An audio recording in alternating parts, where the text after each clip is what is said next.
Welcome back to my backyard. We are here with Mr. Patterson. We're going to feed some fish. So what's in the fish food? Well, this food is prepared by a feed mill.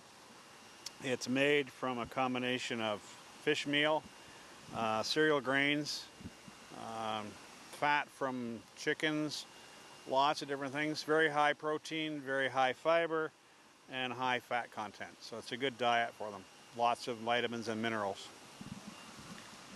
Do you feed all the fish by hand? All the outside fish we feed by hand, yes. So we have a couple of feeders that are called demand feeders, but we only use them in the wintertime. How big are these fish? These fish in this pond are about a year and 9 months old, and they're all around 10 to 12 inches. How long did it take for them to get this big? Well, they were hatched a year ago last November, so they're just almost 2 years. Okay, guys, you ready to feed some fish? Yeah. I'm going to show you how to throw it in, and then you guys are going to get a shot at it, okay? All right. So watch them go. What do you think? That's So cool. Throw it in.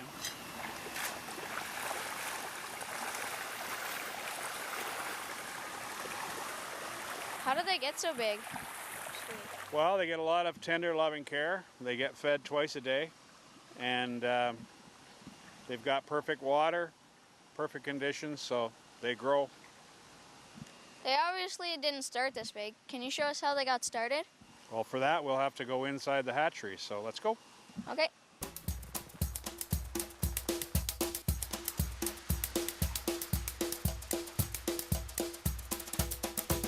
We're now inside the hatchery with Mr. Patterson. How do the fish get started? Well, basically, we buy eyed eggs, which are fertilized eggs from an outside supplier. We put them in these hatching baskets, and we'll put probably 15,000 eggs in each basket. It takes about 10 days for them to incubate here, then they start hatching. They turn into, when they're hatched, they're called sac fry, which means they have a yolk sac on them. About 2 weeks later, the yolk sac is used up. That's what they eat, and they start swimming.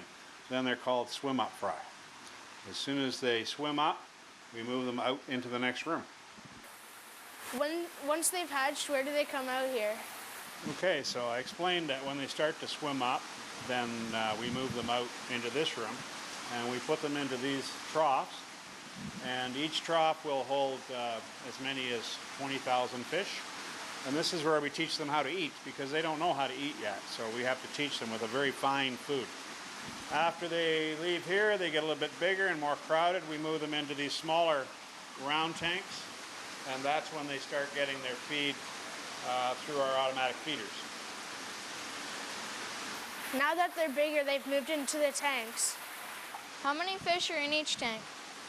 In each one of these big tanks, there's about 15,000 fish. Wow. Do all the fish survive? No, we have a good survival rate of about 70%. That means for every egg that we hatch, we stock 70% of them into our ponds. How do you sort them? Well, we have this grading box here, and it has slots in it. So we basically net fish into this. The small fish fall through, and the bigger ones are counted out and put into another tank, and eventually they're moved outside. Cool. Why do they get moved outside? Well, when the fish are big enough to go outside into the ponds, we'll move them out. Usually it's in May that we start, and then every time we have more room outside, we move more out. Why do they sort the fish? Rainbow trout tend to be a little aggressive, and if some of the fish are bigger than others, they'll bite their tails. Also, the smaller fish don't compete as well for feed, so it's better to separate them. How big is the biggest fish you have here? Well, I have a couple of fish here that are about 6 pounds, so they're around 4 years old. Why does Glen Haffey have a fish hatchery? Well, we started our fish hatchery in order to allow people the opportunity to go fishing at a public pond. It's great for kids, and it's been very popular for about almost 50 years. How do you safely catch and release trout? It's a good question. Really, the only way to safely catch and release is to use barbless hooks. So hooks with no little barbs on them, or else you can pinch the barbs down.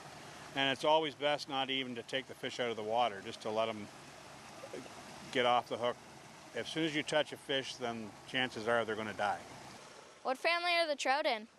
Trout are in the salmonoid family, so they're in the same family as salmon. Do you need a fishing license here? At Glen Haffey, you don't need a fishing license, so and our season is longer than the normal trout season. Thanks for being on My Backyard today, Mr. Patterson. Coming up, we'll do fly fishing with our friend Alex.